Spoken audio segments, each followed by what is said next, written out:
contrairement à François Fillon, par exemple, qui lui propose 100 milliards de baisse des dépenses publiques, Emmanuel Macron propose la moitié, 50 milliards, sans préciser encore où exactement se feront cette baisse des dépenses. Alors, il parle aussi de suppression du nombre de fonctionnaires, 120 000 fonctionnaires en moins, notamment des non-remplacements de départ à la retraite.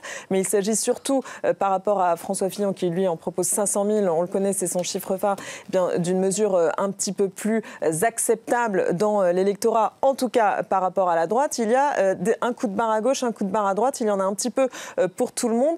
Un programme plutôt donc dans une espèce d'entre-deux qui pourrait être celui, c'est vrai, d'un candidat sortant ou celui qu'un François Hollande aurait pu présenter, par exemple, s'il n'avait pas renoncé à la candidature. Ce qui ne va pas plaire d'ailleurs à Emmanuel Macron, qui n'assume pas totalement le bilan du président et du gouvernement dont il a claqué la porte il y a bientôt plus de 6 mois maintenant, et puis qui va être un angle d'attaque de ses adversaires. Mais en tout cas, c'est vrai qu'on sort un petit peu du flou.